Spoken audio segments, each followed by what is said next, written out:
Alors les amis, je vous propose de commencer par la lecture de notre texte. Donc, du coup, on est dans Matthieu 21.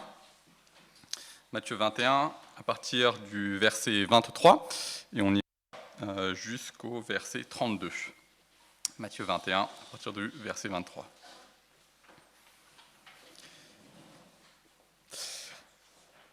Jésus se rendit dans le temple, et pendant qu'il enseignait, les chefs des prêtres et les anciens du peuple vinrent lui dire : « Par quelle autorité fais-tu ces choses, et qui t'a donné cette autorité ?» Jésus leur répondit : « Je vous poserai moi aussi une question, et si vous m'y répondez, je vous dirai par quelle autorité je fais ces choses. Le baptême de Jean, d'où venait-il ? Du ciel ou des hommes ? » Mais ils raisonnèrent ainsi entre eux.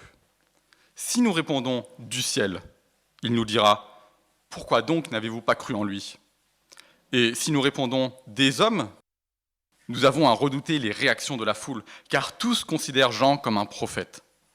Alors ils répondirent à Jésus : « Nous ne savons pas. » Il leur dit à son tour : « Moi non plus, je ne vous dirai pas par quelle autorité je fais ces choses. » Qu'en pensez-vous ? Un homme avait 2 fils. Il s'adressa au premier et lui dit : « Mon enfant va travailler aujourd'hui dans ma vigne. » Il répondit : « Je ne veux pas. » Mais plus tard, il montra du regret et y alla. Le père s'adressa à l'autre et lui dit la même chose. Le fils répondit : « Je veux bien, Seigneur. » Mais il n'y alla pas. Lequel des 2 a fait la volonté du père ?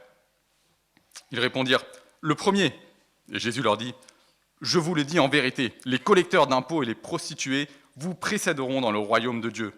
Car Jean est venu à vous dans la voie de la justice, et vous n'avez pas cru en lui. En revanche, les collecteurs d'impôts et les prostituées ont cru en lui, et vous, qui avez vu cela, vous n'avez pas ensuite montré de regret pour croire en lui. »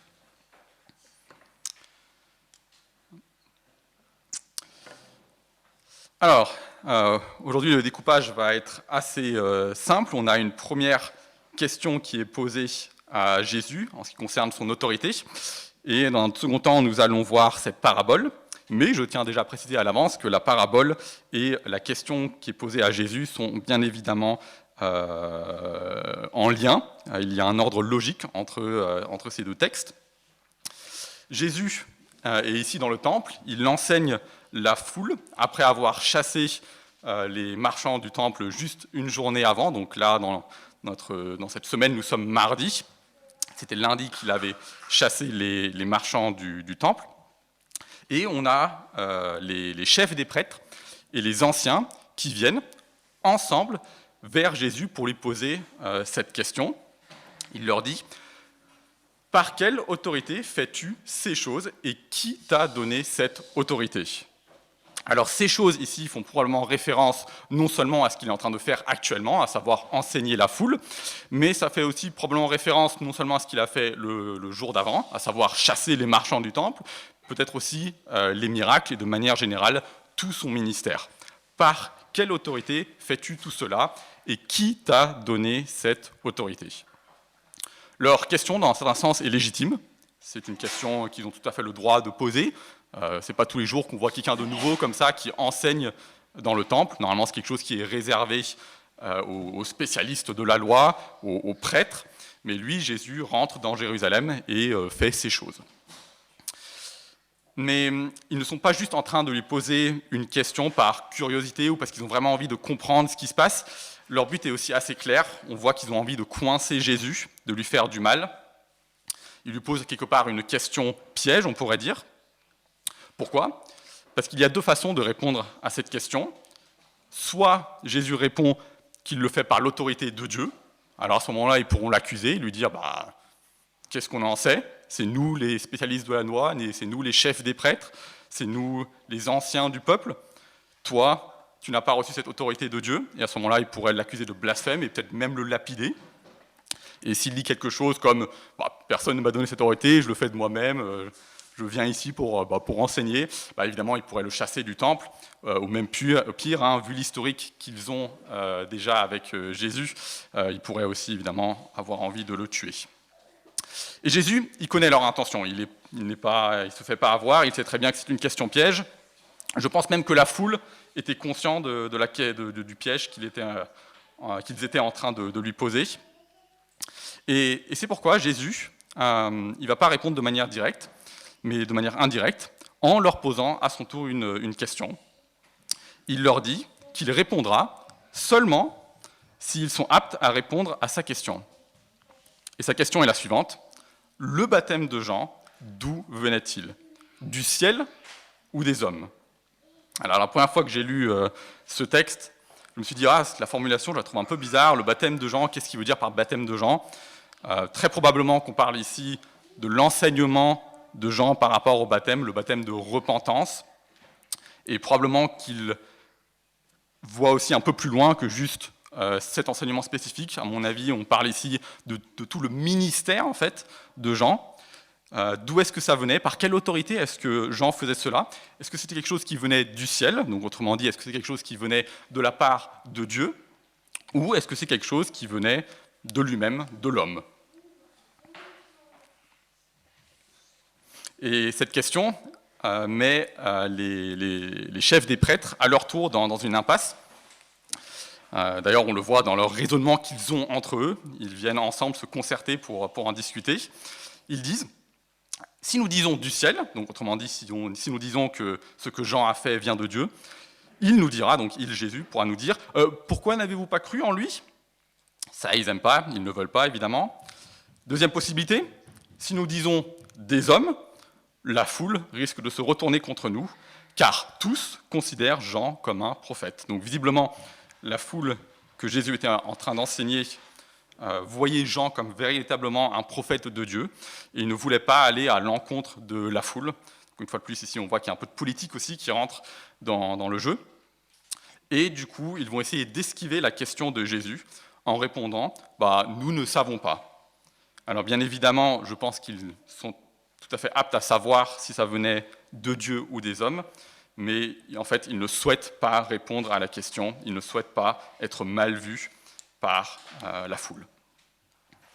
Donc on pourrait se dire, à ce moment-là, ouf, Jésus, il les a bien eus, eux, ils ont posé une question, Jésus leur pose une question, belle rhétorique, il n'a même pas eu besoin de répondre à leur première question, à savoir, est-ce que ça vient de Dieu ou des hommes? Mais en réalité, si on regarde de plus près, je pense que Jésus, en fait, est en train de répondre à leurs questions. Il répond à leurs questions, mais de manière un peu plus subtile. Il leur dit, en fait, si Jean est vraiment un prophète, si Jean est vraiment envoyé de Dieu, et si Jean a raison par rapport à ce qu'il dit en ce qui me concerne moi, alors moi aussi, je suis vraiment ici au nom de Dieu. Alors il leur répond du coup pas de manière explicite, mais en fait il leur répond de manière implicite. Si Jean il agit au nom de Dieu, ce que tout le monde croit, visiblement la foule était persuadée que Jean était réellement un prophète. Et si Jean, dont le rôle, comme on l'a lu dans Malachie, mais on le voit aussi dans Ésaïe 40, si Jean, son rôle c'est vraiment de préparer le chemin pour le Messie, et si Jean, et c'est ce qu'on voit aussi dans les évangiles, pointe vers Christ comme étant vraiment l'agneau de Dieu, le Christ, alors la conclusion, elle est simple. Jésus est le Christ, et il agit avec l'autorité de Dieu. Il y a un sens dans lequel Jésus il va même plus loin en fait, que la question qui est posée. Il n'est pas juste en train de dire « je fais ça par l'autorité de Dieu », il dit « non seulement je fais ça par l'autorité de Dieu, mais en plus de cela, je suis le Messie ». Dans un certain sens, on pourrait dire aussi que le ministère de Jean, ce que Jean a fait sur terre, et le témoignage qu'il a rendu du Christ, vient valider le ministère de Jésus. Il y a un enchaînement logique entre la vie de Jean et le ministère de Jésus. Donc oui, Jésus, il est fort en rhétorique. Il arrive à déjouer le piège de ses adversaires. Il peut continuer, après ce dialogue, à enseigner dans le temple. Mais il fait plus que ça. Il utilise leur piège pour nous enseigner quelque chose d'essentiel. Et je pense que c'est pour ça aussi que Matthieu nous a donné ce texte. C'est pour nous montrer justement que Christ est réellement le Messie et qu'il fait cela par l'autorité de Dieu. Mais Jésus ne s'arrête pas là, dans la discussion avec les chefs des prêtres. Il va continuer son enseignement avec 3 paraboles. Et aujourd'hui, nous allons voir la première de ces 3 paraboles. La semaine prochaine, ce sera probablement Stéphane qui prend la suivante, et j'espère ne pas trop voler de contenu de sa prédication. Donc je vous propose de continuer avec la lecture du texte de cette parabole, au verset 28. Qu'en pensez-vous ? Donc le « vous » ici fait référence au chef des prêtres, il est encore en dialogue avec eux. Qu'en pensez-vous ? Un homme avait 2 fils. Il s'adressa au premier et lui dit « Mon enfant, va travailler aujourd'hui dans ma vigne. » Il répondit « Je ne veux pas. » Mais plus tard, il montra son regret et y alla. Le père s'adressa à l'autre et lui dit la même chose.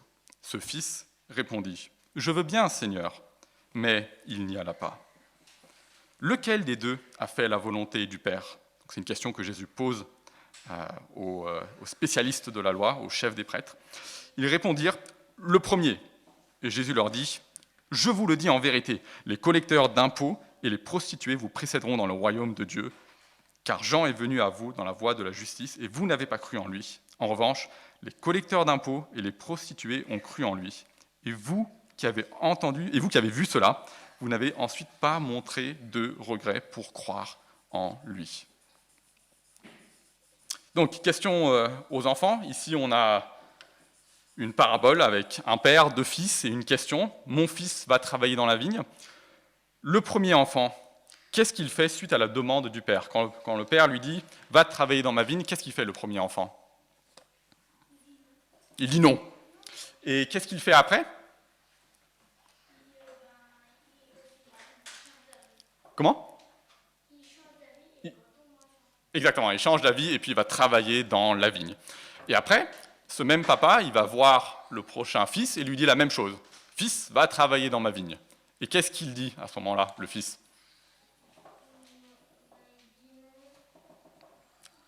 Alors, ça c'est le premier qui va dire non, mais qu'est-ce qu'il dit le deuxième ? Il dit « Oui, oui, papa, je vais le faire. » Et est-ce qu'il le fait ?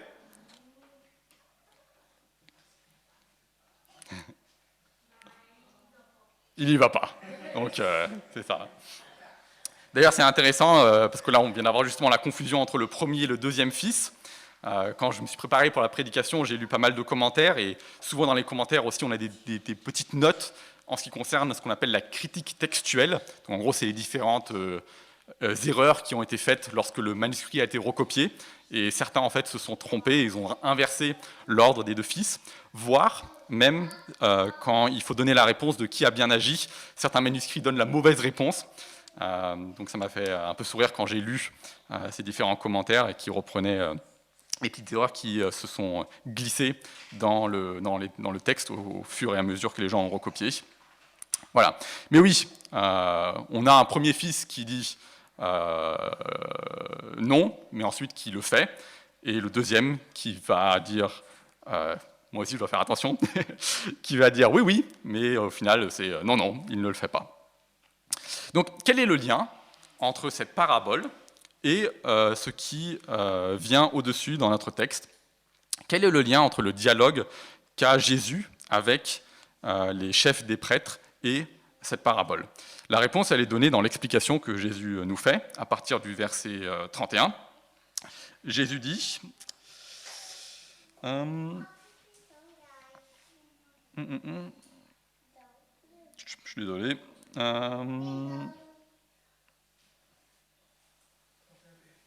Merci. Lequel des 2 a fait la volonté du Père ? Ils répondirent « Le premier ». Et Jésus leur dit « Je vous le dis, en vérité, les collecteurs d'impôts et les prostituées vous précéderont dans le royaume de Dieu, car Jean est venu à vous dans la voie de la justice et vous n'avez pas cru en lui. En revanche, les collecteurs d'impôts et les prostituées ont cru en lui, et vous qui avez vu cela, vous n'avez pas ensuite montré de regret pour croire en lui. » Donc c'est assez clair. Le premier fils ici, il représente les collecteurs d'impôts et les prostituées. Eux, ils ont cru au message de Jean. Ils ont vraiment cru que Jean, il enseignait au nom de Dieu. et que son baptême de repentance venait vraiment de la part de Dieu. Ils ont reconnu leur besoin du baptême de repentance, ils ont montré du regret et se sont réellement repentis, ils ont vraiment cru en Dieu. Et pendant que cela se passe, nous avons les chefs des prêtres et les anciens qui, eux, rejettent l'enseignement de Jean-Baptiste, qui ne croient pas en ses paroles. Eux, ils ont au contraire endurci leur cœur au point de rejeter Jean.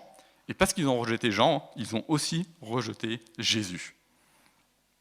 Donc ainsi, non seulement Jésus, comme on l'a vu, il les prend à leur propre piège, mais en plus de ça, il va dans une confrontation directe avec les chefs des prêtres. Les chefs des prêtres et les anciens sont humiliés. Jésus leur montre que les pires pécheurs, s'ils se repentent et s'ils croient en lui, passent devant eux en ce qui concerne la justification, en ce qui concerne le royaume de Dieu. Eux, les chefs des prêtres, ils sont peut-être justes aux yeux des hommes, mais comme nous le voyons dans ce texte, aux yeux de Dieu, ils ne le sont pas. Je propose de passer à certaines applications pratiques de ce texte. Alors, la parabole nous invite directement à la repentance, mais avant de parler de cette parabole, je propose qu'on revienne au début de notre texte. On a cette question, par quelle autorité est-ce que Jésus agit ? Et je pense que c'est une question que nous devons nous poser, nous aussi, au XXIe siècle. Par quelle autorité est-ce que Jésus fait ces choses ? La réponse étant quelque part cruciale et importante, logique aussi, on pourrait dire. Si Jésus agit vraiment par l'autorité de Dieu, alors on ferait bien d'écouter Dieu sur tout ce qu'il a à nous dire. Cependant, si Jésus fait cela de sa propre autorité, s'il fait cela en tant que simple homme, à ce moment-là, c'est vrai, on peut juste dire que c'est un sage du 1er siècle qui a sans faire exprès commencé une religion. Mais cette question d'autorité, elle est aussi importante dans notre contexte post-moderne, parce que même nous qui sommes chrétiens et qui reconnaissons l'autorité de Dieu comme autorité suprême, on a quand même, hélas, souvent tendance à avoir d'autres autorités. Et celle qui me vient vraiment en tête, c'est celle des sentiments et des émotions. Il n'est pas rare d'entendre des personnes dire « Est-ce que j'ai vraiment besoin de me reposer le 7e jour et d'adorer Dieu avec mon église locale ? Est-ce que je ne peux pas juste le faire sur Internet ?» Quelque chose d'assez courant. Suis-je vraiment obligé, pour nous qui sommes célibataires, de me marier avec un autre croyant ? Si jamais je l'aime vraiment beaucoup et sincèrement, est-ce que cela ne suffit pas ? Et si jamais je me marie avec lui, peut-être que j'arriverai à le convertir. Alors ce sont des pensées qui sont très nobles et qui sont quelque part, dans un certain sens, compréhensibles, mais Dieu est clair et nous devons suivre son autorité, nous devons entièrement obéir à ce qu'il nous demande, à ce qu'il nous prescrit. Et en ce qui concerne les sentiments aussi, on a quelque chose d'encore plus concret, je pense, et je pense qu'on s'y retrouve tous aussi. J'ai péché, et Dieu sûrement m'aime moins, ou encore, cette semaine, j'ai pas trop péché, et je suis sûrement en bonne relation avec Dieu. Mais ce qui change ici, d'une semaine à l'autre, ou d'un jour à l'autre, ce ne sont pas les émotions de Dieu, ce n'est pas le caractère de Dieu, ce sont nos émotions, nos sentiments. Et il faut faire attention de ne pas toujours les écouter, il faut faire attention de ne pas les mettre au-dessus de l'autorité de Dieu. C'est Dieu qui est notre autorité suprême, et nous pouvons par conséquent garder confiance et ne pas avoir peur, ne pas craindre les épreuves du lendemain, sachant que Dieu est Dieu et que ses émotions, ses sentiments ne fluctuent pas dans le temps. En ce qui concerne l'application pour la parabole, on a cette question qu'on peut se poser, quel genre de fils es-tu ?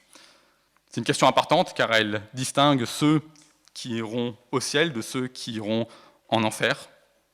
Si tu es comme le premier fils qui regrette son ancienne manière de vivre, si tu dis d'abord non, non, mais qu'ensuite tu fais oui, oui, alors tu fais bien.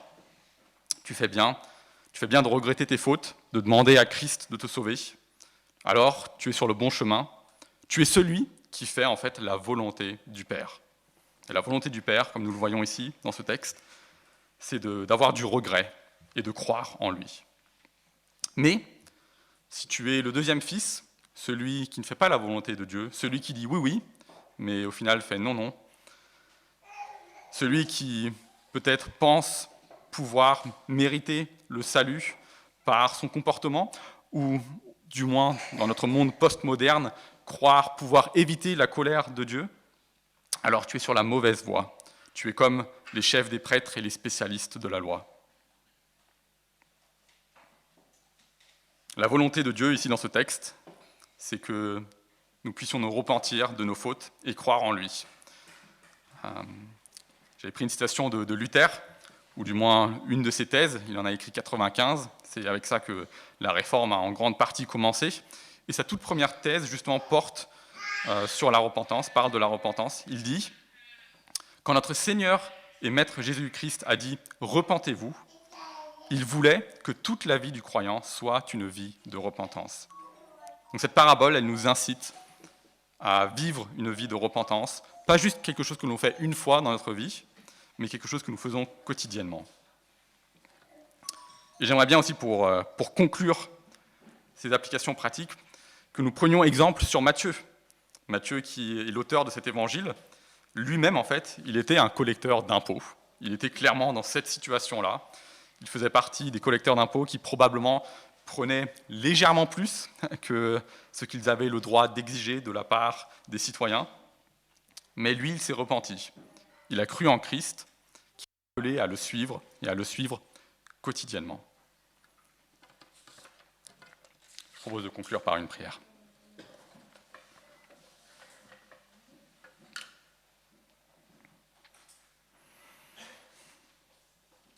Seigneur mon Dieu, merci pour ce texte qui nous incite à réfléchir sur qui tu es et par quelle autorité tu fais ces choses. En effet, comme Philippe Capi le dit souvent, tu es soit roi de tout, soit roi de rien du tout. Et si tu es réellement Dieu, si tu es réellement le Messie, alors nous avons tout intérêt à te suivre et à te faire pleinement confiance, à te voir comme notre autorité suprême et à faire ta volonté.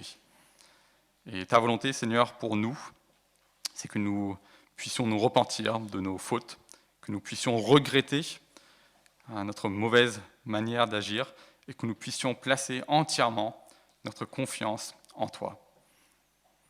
Seigneur mon Dieu, on te prie que ce soit quelque chose que nous ne faisons pas une fois dans notre vie, mais que ce soit quelque chose au contraire que nous puissions faire quotidiennement, afin de justement grandir dans la sanctification, de t'honorer. Je te prie pour notre petite église ici à Fény, qu'ensemble nous puissions nous repentir de nos fautes, nous puissions comme ça avancer dans la marche et de plus en plus ressembler à Christ. Amen.